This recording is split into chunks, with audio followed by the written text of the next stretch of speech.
Assalamualaikum warahmatullahi wabarakatuh. Kali ini saya mau bahas tentang dunia autis jadi mesin ATM, klinik dalam kurung, dukun dalam kurung, garis miring, obat-obatan.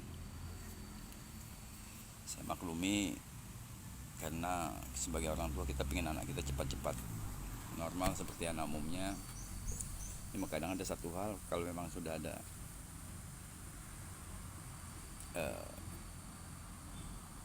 kalau memang ini udah jalannya seperti ini, ya kita harus terima takdir. Ikhtiar tetap wajib menurut saya sebagai manusia gitu. Kenapa saya bicara tentang dunia klinik atau obat-obatan atau apalah, tukang-tukang obat? Karena saya victim, saya korban. Bukan saya sebenarnya, saya ini orangnya agak, kalau nggak masuk logika nggak akan saya lakukan gitu. Cuma kadang-kadang tanpa sepengetahuan kita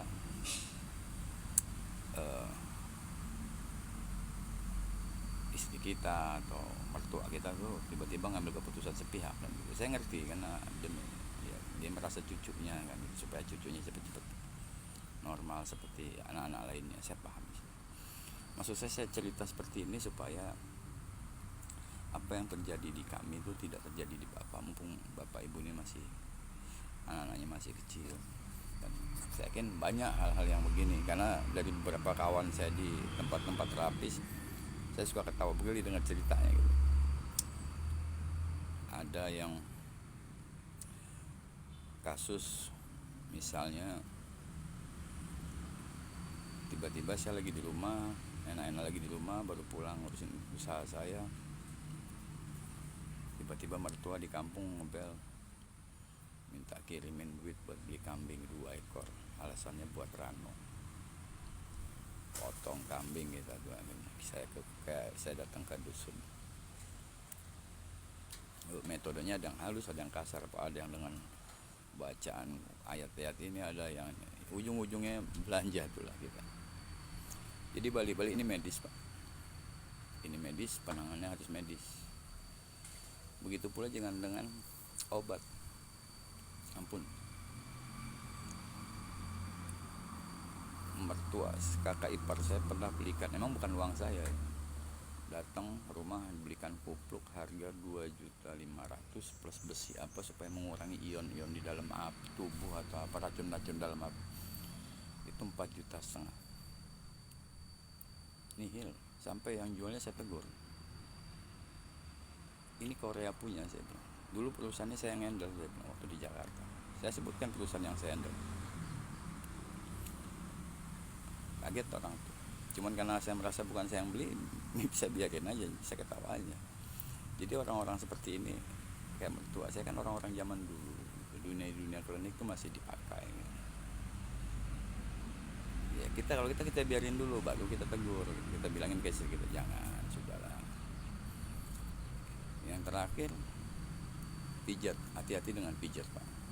Hati-hati dengan dunia pijat. Saya ini kan nggak pernah mau ngikut urusan yang gitu-gitu, karena saya berpacu pada medis. Ya, kalau mau yang logika saya gitu. Kalau misalnya kayak masih ruqyah, saya masih terima dengan akal sehat. Karena atau kita minta doa sama kiai kalau kita muslim, kalau orang Kristen minta sama pendeta atau pastor, saya masih masuk logika saya lah, karena mungkin orang-orang itu dekat sama sang pencipta kan gitu. Saya pikir masih logis lah di situ. Tapi kalau sudah keluar jalur, saya nggak mau. Dukun-dukun pijat tuh hati-hati. Saya pernah terjadi, jadi satu hari saya penasaran, saya pengen ikut kemana nih orang urut. Saya ikut lah. Itu saya berano nangis-nangis teriak, ampun sakit. Ngomong lah tuh dukunnya, yang tukang pijat, anak ini kemasukan jin ini. Dia baca ayat kursi, batin saya goblok bener kamu nih, saya bilang.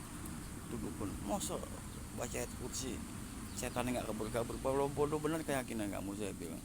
Kebetulan saya kan orang perana, saya sempat berarti pernapas, jadi kepekaan saya tahu lah yang begitu.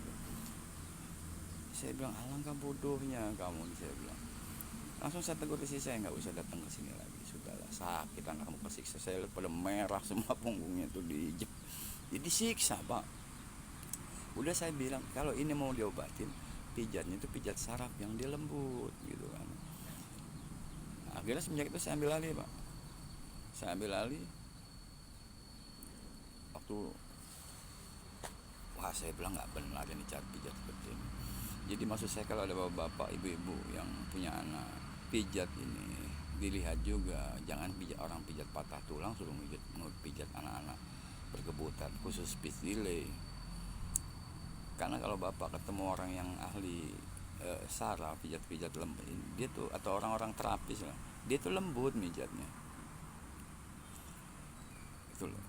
Saya nggak bisa nyarankan suruh pakai tukang pijat ini, tukang ini, saya nggak mau gitu. Karena ini masalah keyakinan kita gitu. Tapi intinya jangan pijat urut, pijat orang buat turun berok atau orang lahiran itu. Jangan yang begitu, nggak nyambung itu pak. Sakit badan kita pak. Orang kita aja yang tua sakit, apalagi anak-anak kayak gini yang lembut badannya gitu. Jadi balik-balik saya pesan dari saya, apa yang terjadi di saya, kenapa saya sampaikan, saya publish begini, supaya teman-teman tuh menghindari hal. Ada teman saya itu ada yang sampai beli burung murai, lidahnya dipotong buat dimakan ke anaknya, tetap aja nggak bunyi suara anaknya, diem aja begitu. Ada yang sampai beli beo gosok pakai cincin. Sudahlah, akhirnya nanti kita malah dijauhin sama Tuhan. Udah kita susah karena anak diuji sama anak kita, makin syirik lagi kita sama sang pencipta. Balik ikhtiar yang benar ya ibadah. Kalau kita itu dekat sama pencipta, ikhtiar ya pijat, terapi, dilatih setiap hari. Nah, kalau saya gitu, jadi rekan-rekan, ini sekedar sharing. Saya sengaja expose supaya tidak terjadi di teman-teman. Saya tahu walaupun nggak diceritakan, banyak teman-teman yang melakukan hal ini, cuman mungkin malu untuk menceritakan. Kalau saya pikir saya udah tua, apa yang saya cari, saya bilang jangan sampai terjadi pada adik-adik saya yang masih muda, yang punya anak-anak masih kecil. Ikhtiar yang sebenarnya ya, kalau kita punya uang di terapi. Kalau nggak punya uang untuk terapi ya terapi swasta gitu ya, yang di BPJS. Kalau nggak punya nggak punya waktu, ya sudah, kita sendiri yang handle. Poinnya sebenarnya kita semua yang handle. Oke rekan-rekan, itu sebagian hal kecil yang saya ceritakan supaya rekan-rekan tidak bergeser dari sebuah konsep yang harus dijalani gitu. Assalamualaikum warahmatullahi wabarakatuh. Salam sejahtera.